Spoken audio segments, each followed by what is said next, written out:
Before the river came back, the men in the dry riverbed all stopped working at the same time. Dozens of them. They raised their faces to the sky and started shouting, not calling for help, not laughing, just shouting as if something above the yellow river had suddenly taken hold of them. And the strangest part was this: a few minutes later, none of them remembered doing it. This is an old story said to have happened in Shandong, China, during the dry season of 1986. Every year, when the Yellow River pulled back and left parts of its bed exposed, nearby villagers were sent down to clear mud from the channel. The men worked in the riverbed with shovels. The women cooked lunch and carried food down from the village.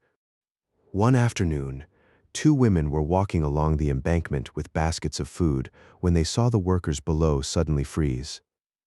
Every man stopped digging. Then, almost together, they looked upward and cried out into the empty sky. Their voices rolled across the dry riverbed. The two women stood there, terrified and confused. Then the men lowered their heads, picked up their tools, and went back to work as if nothing had happened. At lunch, one of the women asked her husband what they had all been shouting about. He stared at her. He had no idea what she meant. Neither did the others. Not one of the men remembered stopping.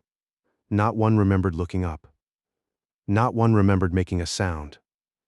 Before anyone could make sense of it, a villager ran up from the riverbed and shouted that they had found something buried in the mud.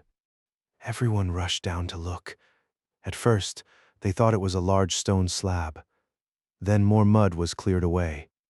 It was long, rectangular, smooth, and strangely transparent.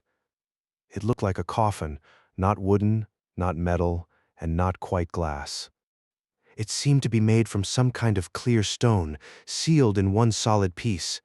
Inside it, something dark could be seen, but no one could make out what it was. As the villagers dug around it, they discovered something even stranger. Beneath the transparent coffin was a much larger stone base, like a coffin bed many times its size. The two seemed fused together. There were no seams, no cracks, no visible opening, but inside the clear coffin, small fish were swimming. That was what frightened people most. If the coffin had been sealed for years, how had fish gotten inside? If it had been buried under the Yellow River for generations, how were they still alive? And what was the dark shape behind them? Some wanted to stop immediately, but the village leader believed the discovery might bring recognition to the village. He ordered the workers to keep digging. That was when an older man named Qin Shousheng arrived. Qin had spent much of his life working along the Yellow River. He knew the old stories, the dangerous places, and the things river people did not touch. When he saw the transparent coffin, he did not look curious. He looked afraid. He told them to leave it where it was. He said his father once told him that certain places along the Yellow River were like eyes of the river, sealed by objects placed there long ago. Move the wrong thing, the old man said, and the river would answer. Most people laughed nervously. The village leader ignored him. Qin then gave one more warning. Anyone born in the years of the dragon or snake should leave the riverbed at once. Some villagers trusted him and stepped away. Others stayed. All afternoon, they pulled, pried, and dug around the strange coffin, but it would not move.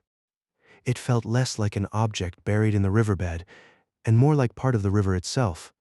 By evening, they gave up and planned to bring more people the next morning. A few men were left behind to guard the site. That night, they later said they heard low, strange sounds coming from the direction of the river. Not animal sounds, not machinery, something deeper. Before sunrise, trouble began in the village. Several of the men who had stayed near the river became dangerously ill. The village leader also collapsed in his home. Then people remembered Qin's warning. The leader, they said, had been born in the year of the snake. By morning, outsiders had arrived at the riverbed, officials, specialists, and workers with heavy equipment. The villagers could no longer stop what was happening. The transparent coffin was pulled from its stone base.